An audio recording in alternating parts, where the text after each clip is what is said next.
vamos falar de saúde. 40 milhões de brasileiros têm varizes em algum grau. 60% das mulheres com mais de 50 anos sofrem do problema. Sobre este assunto, converso com o Dr. Eduardo Brigídio, da Sociedade Brasileira de Angiologia e Cirurgia Vascular. Olá, doutor, boa tarde, tudo bem? Boa tarde, Juliana. Quando é que esse problema começa a se manifestar em mulheres, doutor? Depende. A varizes são dilatações venosas, né? E essas veias não perdem a função. Então ela pode começar muito cedo, né? Ou pode começar após gestações. O importante saber é que tem uma hereditariedade. E aí os fatores que vão desenvolvendo as varizes vão piorando, vão dilatando, né? Por exemplo, o uso de anticoncepcional, gestação, sobrepeso e por aí vai. Nesses casos, aí a genética também não influencia, seria isso? Uma pessoa que talvez a família não tenha o histórico de varize e ela pode acabar desenvolvendo uma varize em função esses fatores que o senhor acabou de falar? Então, normalmente o que você está falando é de varizes primária, né? As varizes primárias são assim, a pessoa tem uma hereditariedade. Agora, existem situações que ela tem varizes secundárias, né? Que são por algumas doenças, pós-trombose e outros tipos de patologia. Mas as varizes primárias são 95% das pacientes ou dos pacientes apresentam. Agora, há diferença entre esses dois tipos de varize, doutor? Ou é mais da forma como ela surge? Então, normalmente, falar do básico, né, do trivial, as varizes, a pessoa tem uma hereditariedade, né, já vem de família, às vezes não é só mãe, né? Os pacientes falam muito em mãe, em consultório, minha mãe não tem varizes. Pode ser tia, pai, né, na árvore genética mesmo. E com alguns fatores de piora. Por exemplo, a mulher é muito dependente hormonalmente, né? Então, você não vê varizes. Raramente você vê varizes antes da menina menstruar, né? Então, depois do pico menstrual, começa a aparecer alguns vasinhos, né?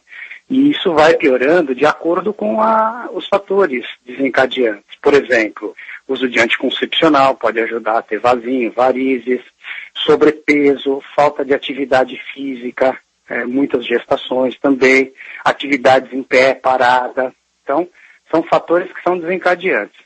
Sim, agora, no caso do anticoncepcional, doutor, o que a mulher deve estar atenta se o anticoncepcional acabar provocando esse tipo de problema? Veja, isso precisa ser bem avaliado. Não é que quem toma anticoncepcional vai ter varizes ou outra doença vascular. Isso tem que ser avaliado com o seu médico. O que a gente vê é uma relação entre o uso de anticoncepcional e aumento de vasinhos, né, que são aquelas telangiectasias, e de varizes, né? Então, para se ter isso, tem que ter uma hereditariedade, né? É isso que a gente está falando. Porque se a gente falar uso de anticoncepcional da varizes, todo mundo começa a nem achar que não pode tomar anticoncepcional. Na verdade, não é isso que a gente está dizendo. É um fator que vai piorando, né? Sim. Agora, os homens também sofrem com esse problema? O senhor estava até falando a hereditariedade, às vezes o pai, a mãe não tem varizes, mas o pai tem. Como é que isso funciona nos homens? Eles também sofrem com esse problema? Sofrem sim. Hoje, no Brasil, a proporcionalidade é de cada 5 pacientes, um seja homem. Mais ou menos isso. Varia muito de região, né, raça, mas é mais ou menos isso. E os homens, a atividade em pé contribui muito, né? Sedentarismo, não é só a parte de uso de anticoncepcional ou hormonal. Sim. Agora, o que fazer, então, para tentar auxiliar, para tentar evitar os problemas, esses tipos de problemas, doutor? Bom, primeiro, ter uma vida saudável, né? Não ganhar muito peso, fazer uma atividade física. Quando você caminha, por exemplo, você movimenta a panturrilha, que é o coração da perna, ajuda a você a circular, ter uma vida, uso de anticoncepcional, se possível, evitar algumas mulheres, né? Nem gestações, não se cuidar, não ganhar muito peso. Jornadas intensas de pé é muito complicado também, né? Então, a gente aconselha que essas pessoas usem uma meia elástica para trabalhar e por aí vai. Sim, agora a pessoa, se ela está com as veias muito dilatadas, ela tem que tomar cuidado, né? Não pode sair precisa buscar um médico, precisa de uma orientação, porque em alguns casos a atividade física nesse momento pode até ser prejudicial, doutor?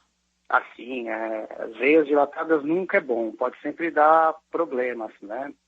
O que acontece é o seguinte, as pessoas que não têm dor, não têm inchaço, não têm sintomas de varizes, elas normalmente acham que são veias normais.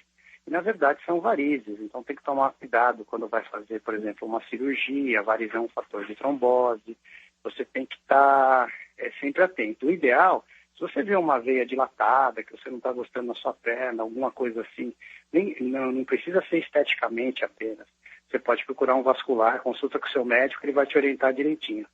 Sim, eu recebi aqui um e-mail de uma ouvinte, doutora, ela diz o seguinte, é a Cristina Santos. Ela diz que está acima do peso, quer dizer, já é um fator que o senhor falou, né?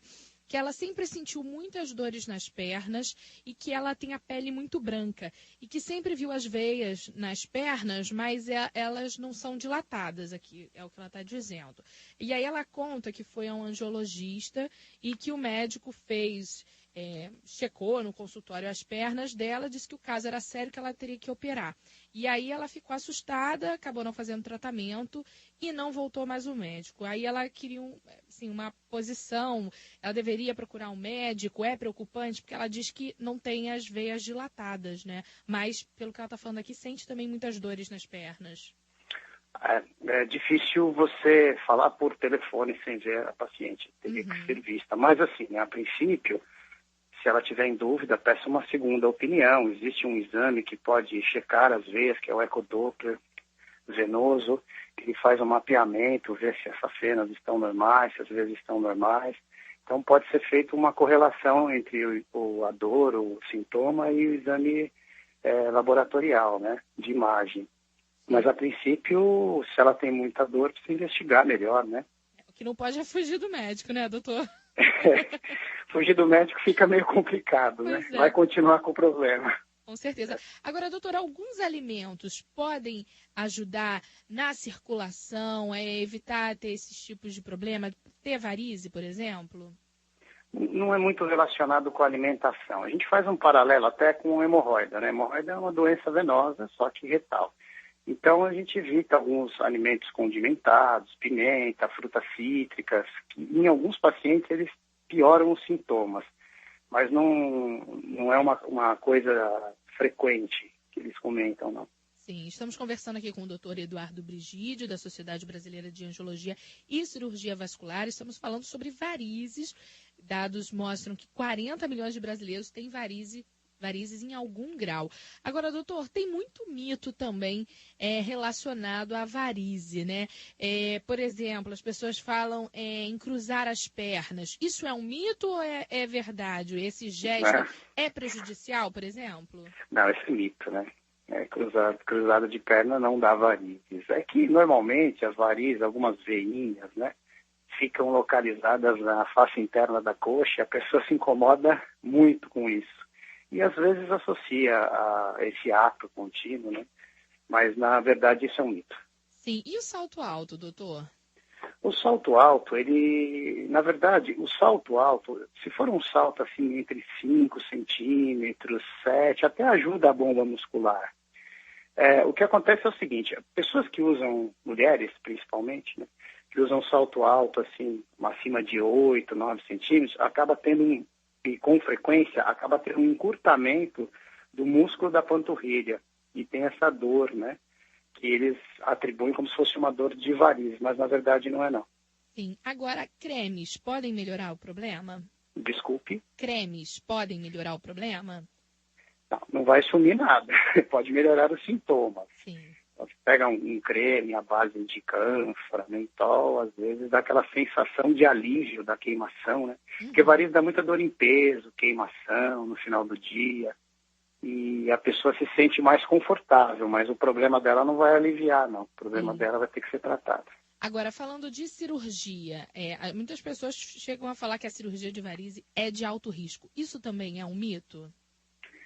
Todo procedimento tem um risco. A cirurgia de varizes normalmente é um risco baixo. A gente precisa sempre avaliar clinicamente o paciente, se ele tem alguma doença associada, o que está acontecendo.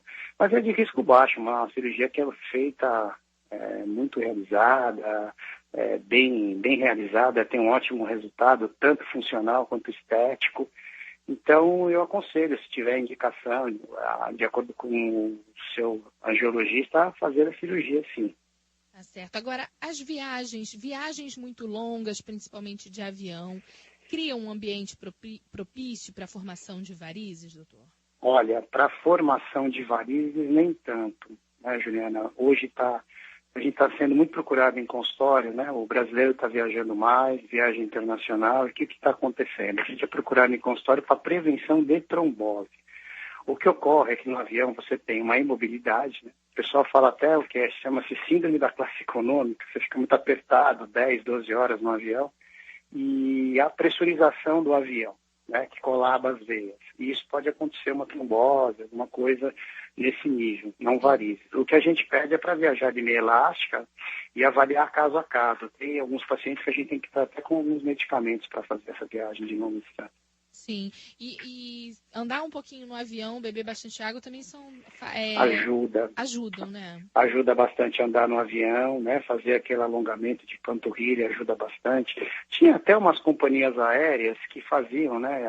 Colocavam no vídeo para fazer, as mais as asiáticas, né? Esse alongamento de panturrilha, levantar, baixar, por causa desse problema.